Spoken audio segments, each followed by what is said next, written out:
A knock echoes through the quiet pre-dawn darkness of a rural Texas doorstep. A man inside, startled from sleep, hears frantic banging and a faint scratching at his door. When he calls out, "Who's there?" there's no answer. Just more desperate pounding. Cautiously, he opens the door. On his porch stands a 10-year-old girl drenched in blood. Barefoot and in pajamas, she's clutching her throat, trying to stem the crimson stream gushing from a deep gash across her neck.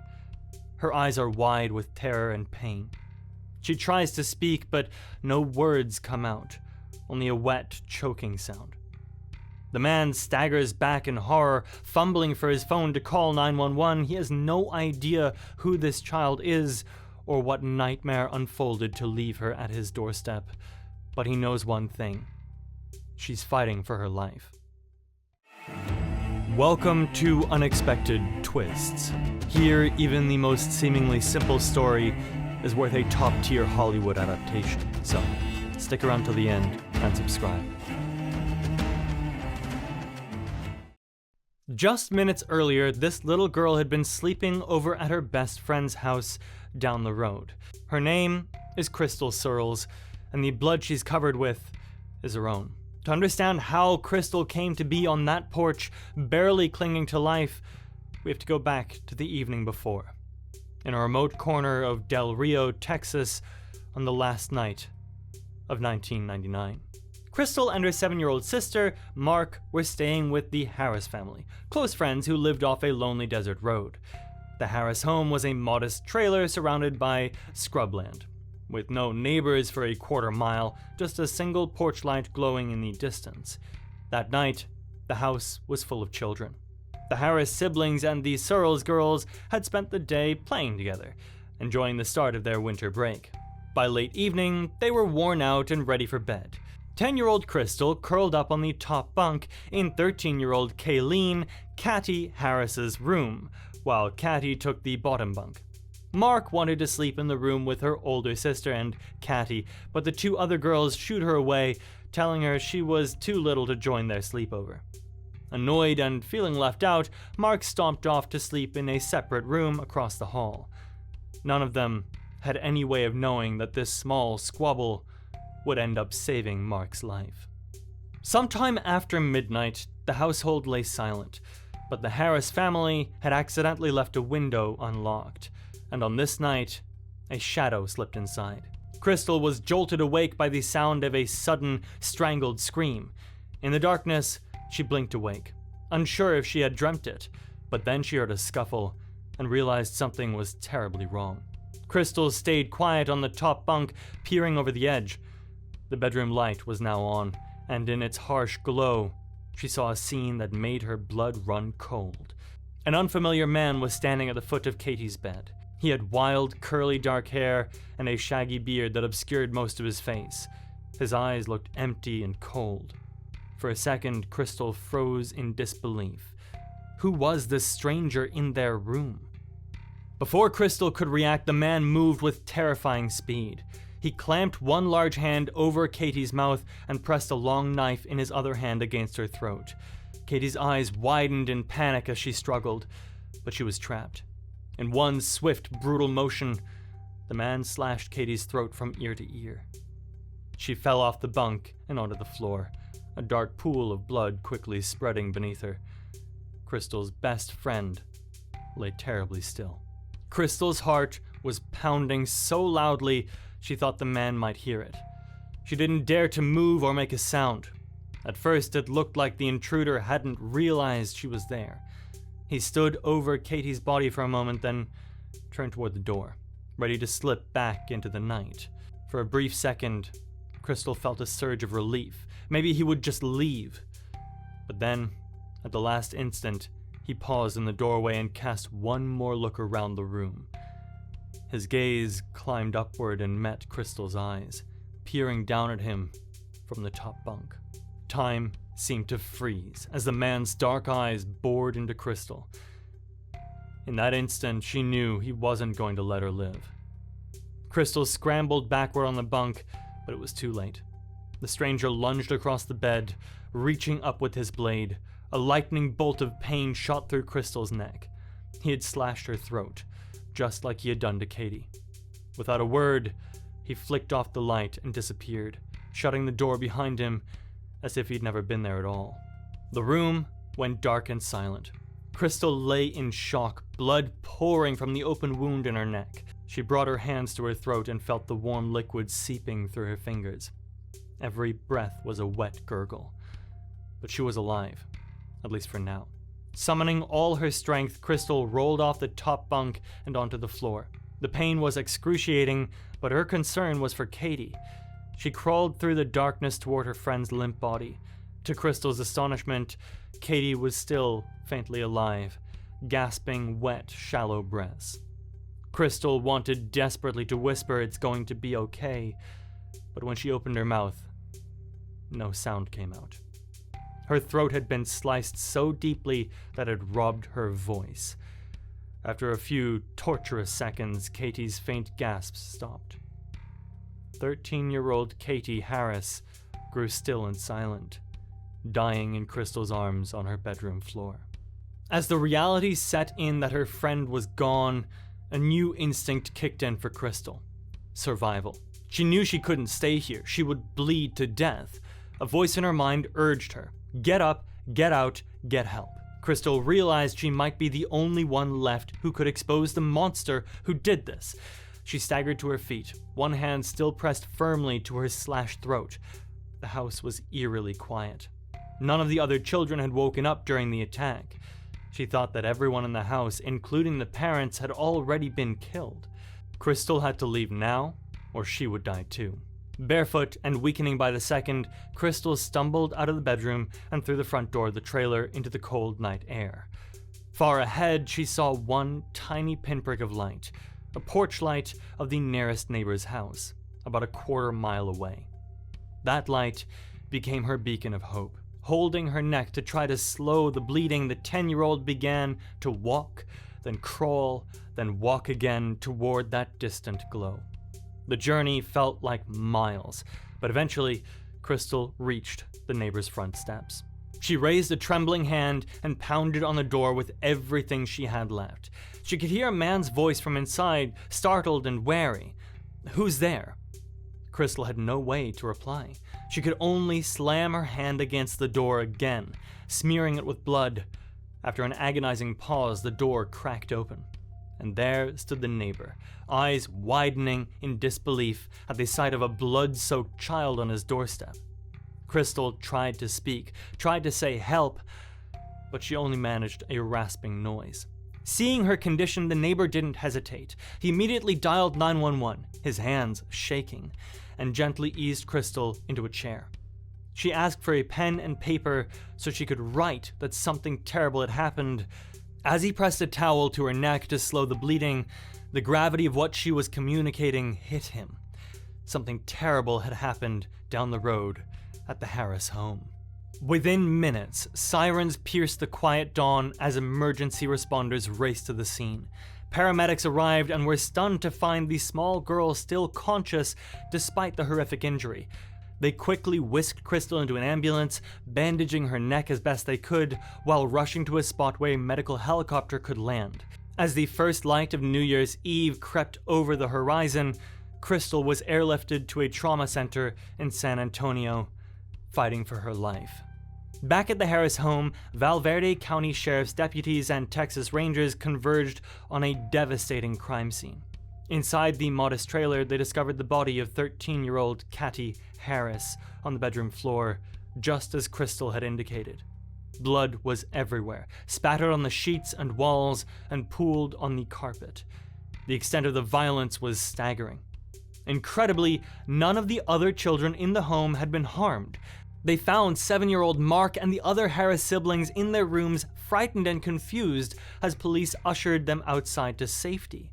Investigators realized with a shudder that if Krystal hadn't survived and gone for help, the others might not have discovered what happened until much later. Whoever had done this had slipped away into the night, leaving only a trail of blood and horror behind.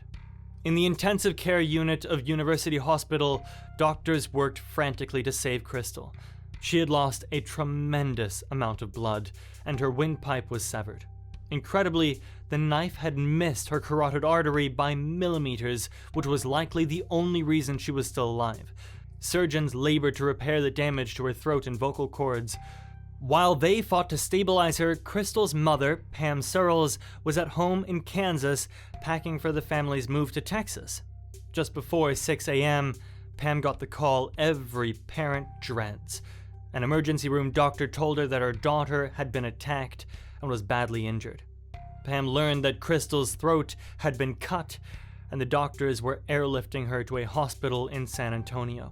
In disbelief, Pam dropped everything and raced towards Texas, praying her child would hang on. By the time Pam reached the hospital, Krystal was out of surgery, but still unconscious, lying small and fragile in a big hospital bed. Tubes helped her breathe, and monitors tracked her vital signs. When Krystal finally opened her eyes, her mother was right by her side. Even with her voice gone and pain etched on her face, Krystal's first concern was not for herself. She managed to mouth, "Is Katy okay?" Pam felt her heart shatter. She knew Katy was gone, but she couldn't bring herself to tell Krystal yet. Fighting tears, she just squeezed Krystal's hand, offering comfort without answers. While Krystal recovered in the hospital, the Van Verde County's Sheriff's Office and Texas Rangers began their hunt for the killer. Detective John Allen of the Texas Rangers surveyed the crime scene and quickly noted a critical clue. One of the bedroom windows was open, its screen removed.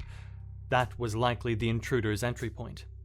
There were no signs of forced entry at any door. The killer had slipped in through that window from the darkness, committed unspeakable violence, and vanished. With no immediate suspect and a community in panic, Allen knew their best hope to identify the murderer was a survivor who had seen him: Krystal. Amazingly, despite her trauma, Krystal was determined to help catch the man who did this. Mere hours after her surgery, she was alert and trying to communicate. When detectives carefully came to question her, Krystal, with a tube still in her throat, used gestures and whispered words to describe the attacker. She recalled every detail she could: the scraggy long hair, the thick, bushy beard covering most of his face, and cold darkness in his eyes. He looked dirty, like a drifter. As she gave these details, a police sketch artist sketched furiously beside her bed. Bit by bit, the composite drawing took shape. The wild hair, the unkempt beard, the hard glare. When it was done, Krystal looked at the sketch and felt a jolt of recognition. It was him. The composite sketch was a major break. Investigators spread out to compare the drawing against known individuals in the area. Almost immediately, sheriff's deputies thought of a local drifter who fit the image. He was a transient man who had been in and around Del Rio recently, someone with a few prior brushes with the law. Disturbingly, the Harris family mentioned that a fellow they knew had stopped by their house not long ago to do some odd jobs. A man with long hair and a beard. The realization struck: the friendly handyman who had been welcomed into the Harris home might be the killer they were looking for. To be certain, they pulled the man's mugshot from their files and assembled a photo lineup. 2 days after the attack, detectives returned to Krystal's hospital room with a page of 6 photos. Krystal was weak, her voice was just a whisper, but she was resolute. The officers explained that the man who hurt her might be pictured among these 6. Krystal steadied herself and looked at each photo, one by one. 6 bearded men stared back at her. Then her eyes landed on the face that had haunted her nightmares. In the 3rd photo, the hair was a bit shorter and the beard tidier than she remembered, but she knew without a shadow of a doubt who it was. Those eyes left no question.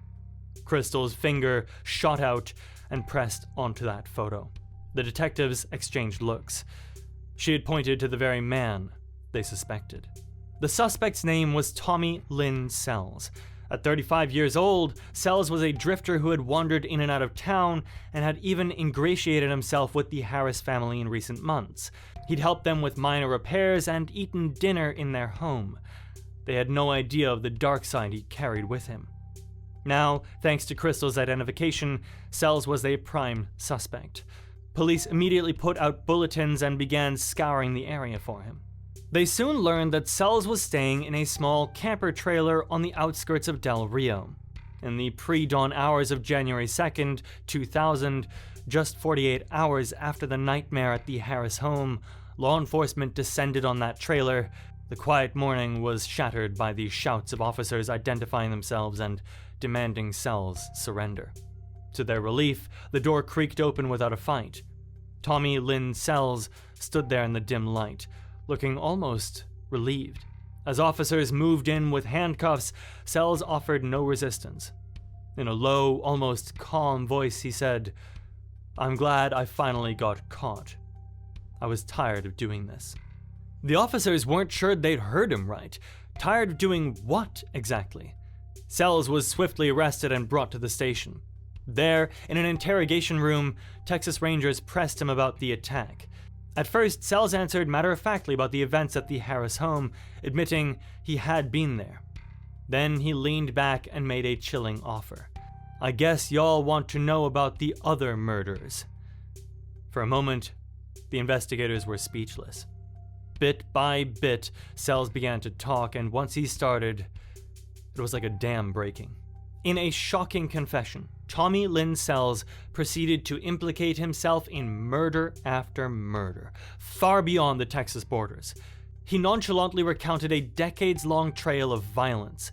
Surles claimed that he had killed people in at least a dozen states, drifting from place to place, sometimes choosing victims at random, and other times attacking those who had shown him kindness.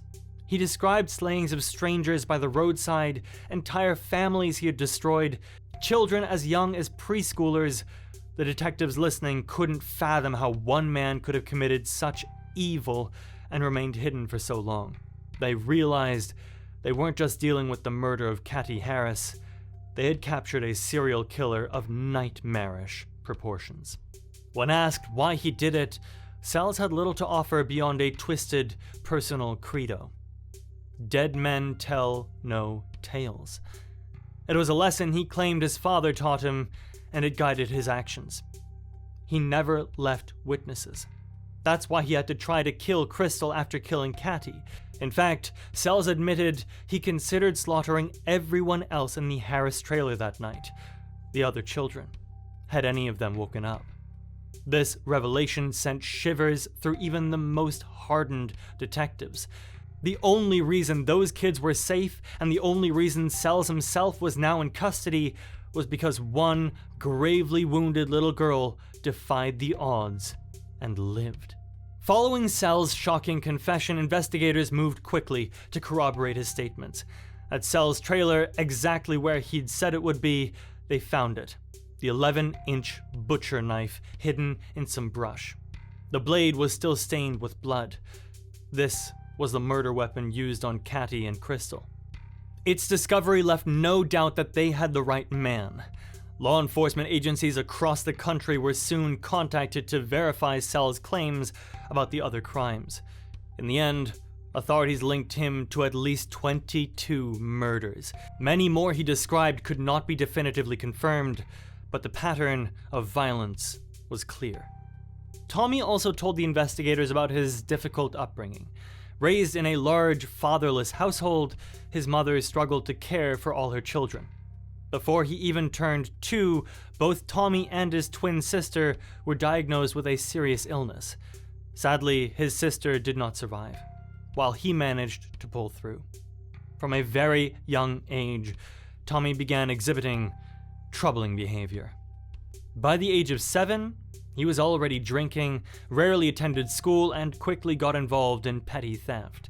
At 8, a neighbor abused him, and this disturbing behavior continued for a while afterward. Over time, his actions grew increasingly aggressive and erratic. When he was 10, he shockingly undressed and climbed into his mother's bed in an attempt to assault her, an act that proved to be the breaking point for his family. Unable to handle his behavior any longer, his family abandoned him.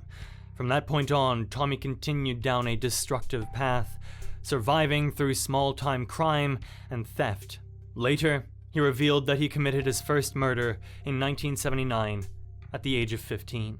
With Tommy Lynn Surles securely behind bars, the community of Del Rio breathed a little easier. But for Krystal and the Harris family, the ordeal was not over. In September 2000, 9 months after that horrific night, Tommy Lynn Surles stood trial for murder and attempted murder. Krystal, now 11 years old, bravely returned to Texas to testify. The courtroom fell hushed as she took the stand.